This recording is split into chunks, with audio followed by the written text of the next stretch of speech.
prisão civil do devedor de alimentos, retenção de passaportes, retenção de carteira de motorista, onde já se viu. É possível, então, essas medidas coercitivas, não há dúvida nenhuma de que é possível, naturalmente. É possível, então, a prisão não há nem o que se discutir, uma vez que consta na legislação, né? Tem o rito específico da prisão do devedor de alimentos.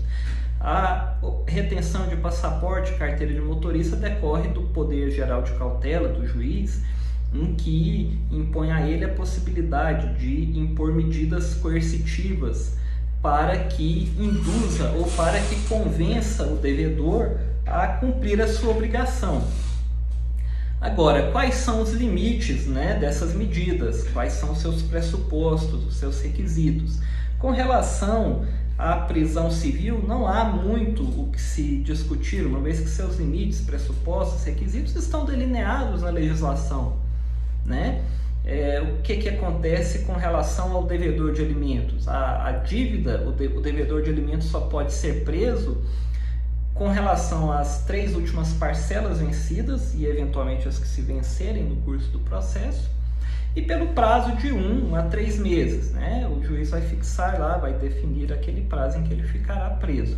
Agora, a questão que se põe é: a prisão civil do devedor de alimentos configura exceção ao princípio da patrimonialidade da execução? Eu preciso primeiro te contar o que é o princípio da patrimonialidade da execução, né? É o princípio que diz que o devedor irá responder pelas suas dívidas com seus bens, e só com seus bens. Esse é um princípio, e observe bem isso, fique atento a isso, esse é um princípio que não admite exceção no nosso ordenamento. Ah, mas sempre tem uma exceção.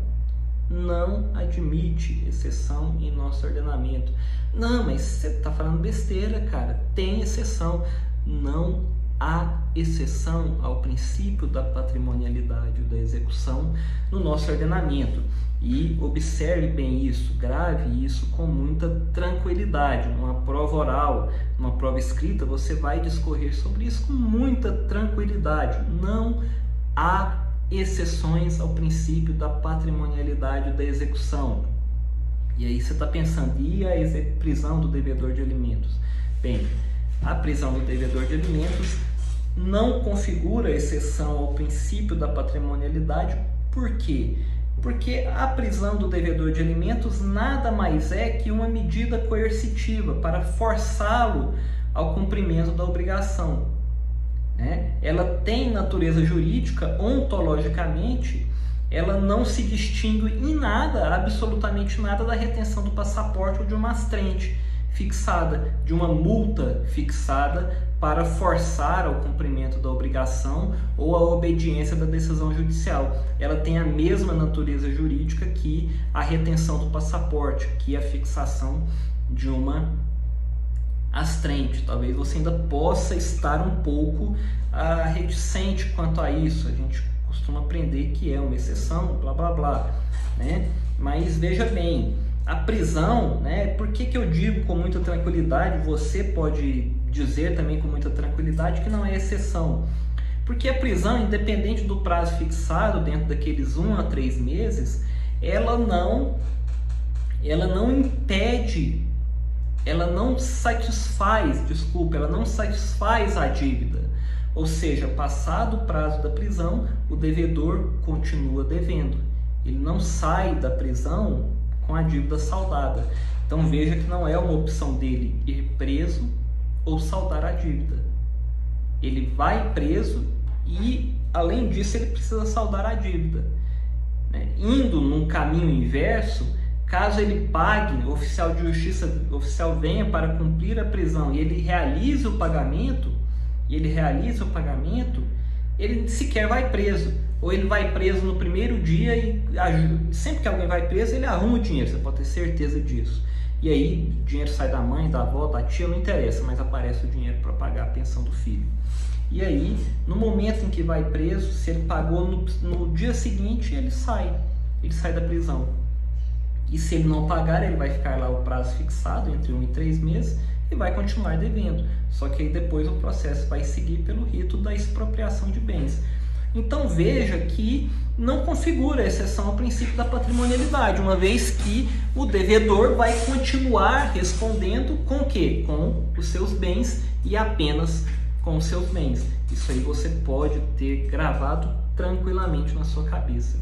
Agora, retenção do passaporte, retenção da carteira de motorista é possível? Já te adianto, já deixo aqui colocado que é possível, não há dúvidas quanto a isso. Agora, quais os limites, quais as possibilidades, quando é que se pode? E aí às vezes nós nos deparamos com uma decisão, vem lá uma notícia, não pode reter, ou o juiz, o tribunal reformou a decisão do juiz que reteve o passaporte do pai que não pagava pensão, ou o juiz, o tribunal reteve a carteira de motorista, e às vezes nos causa confusão, fala, mas por que nesse caso o passaporte não foi retido, a carteira de motorista foi, né? E outras situações? Bem, o que nós temos que ter em mente é que o juiz, ao fixar uma medida coercitiva, ele deve se pautar por um critério de razoabilidade e de proporcionalidade. Ou seja, ele não vai simplesmente mandar reter o passaporte ou a carteira de motorista de todo e qualquer devedor de alimentos. Ele precisa analisar caso a caso. Aquele devedor de alimentos, ele é um taxista, ele é um motorista de aplicativos, ele é um motorista profissional, um caminhoneiro. Ele pode ter a sua carteira de motorista retida? Não, porque aí estaremos inviabilizando um outro direito constitucional dele, direito ao trabalho, né? Que inclusive é o que pode assegurar o pagamento da dívida em favor do filho alimentando. Então, não será possível.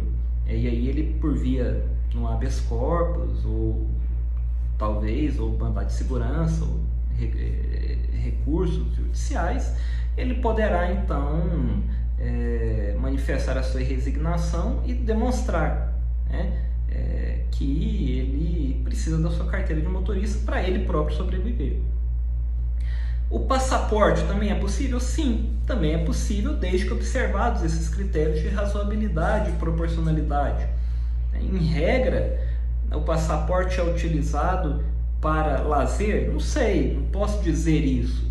Aquela pessoa que teve o passaporte suspenso trabalha em uma multinacional sediada aqui no país e precisa viajar regularmente à sede, que se encontra em outro país, né? E ele precisa viajar para lá regularmente, reuniões de trabalho. Então, pode ter o seu passaporte suspenso? Naturalmente não. Ele trabalha com o seu passaporte. Então, naturalmente, não poderia ser suspenso o passaporte, mas no caso, a sua carteira de motorista poderia. E aí chegou a discussão no STJ, qual o limite? Qual o limite temporal de suspensão do passaporte? O caso específico foi do passaporte, mas a gente vai aplicar também, acredito, para a carteira de motorista. Qual a limitação temporal da suspensão, então, por exemplo, do passaporte ou da carteira de motorista? O acórdão não traz muitos detalhes, deixa eu ver o nome aqui, olha, que foi um habeas corpus 711-194 de São Paulo, relatoria do ministro Marco Aurélio Belize, julgado em 21 de janeiro de 2022. Bem, o acórdão não traz detalhes, mas eu acredito que o que ficou discutido, o que foi discutido pelo paciente nesse habeas corpus, é que ele só poderia ter o seu passaporte suspenso pelo prazo de 3 meses, de 1 a 3 meses, uma analogia com a prisão. Acredito que tenha sido isso. E aí o STJ consigna então que a retenção do passaporte não tem um prazo pré-estabelecido. Ele tem o quê? Ele tem uma finalidade: compelir, coagir o devedor a cumprir a obrigação alimentar. E aí, dentro dessa necessidade, ele faz um juízo de valor. É melhor eu pagar logo ou é melhor eu ficar com o meu passaporte suspenso, retido? Bem, e aí a opção é dele. Caso ele opte por não pagar e esteja tudo bem com o seu passaporte retido, ele que arque com essas consequências. O STJ ainda consigna o seguinte: bem, se ele está alegando um estado de miserabilidade, não tem nem por que ele estar com o passaporte dele. E a medida também é inócua. Agora, se ele quer porque quer o passaporte, alguma coisa ele está escondendo. Então, ele faz esse juízo de valor. Então, não há uma limitação temporal para a retenção do passaporte. A não ser que aí, sei lá, ele está com o passaporte dele retido há 10 anos. Né? E aí perceba-se que realmente não há condições de realizar o pagamento. Seria uma situação atípica. Mas em condições normais de temperatura e pressão, ele vai ficar com o seu passaporte ou com a sua carteira de motorista retidos até que haja o pagamento. Ah, mas eu preciso, né? Ele tem fotos dele dirigindo caminhonetes, mas se ele não, aquela caminhonete não está no nome dele, ele não tem nenhum veículo no nome dele, para que ele precisa da carteira de motorista, não é mesmo? E ele tem outras formas de se locomover, né, no território nacional, por meio de ônibus, de transportes públicos, de aplicativos ou táxis. E então ficaria com a sua carteira retida também, cabendo a ele fazer o juízo daquilo que lhe incomoda mais. O que vai incomodar mais o devedor? O pagamento ou o seu documento, né, a sua CNH ou o seu passaporte retido? Bem, então é isso aí, fica a dica.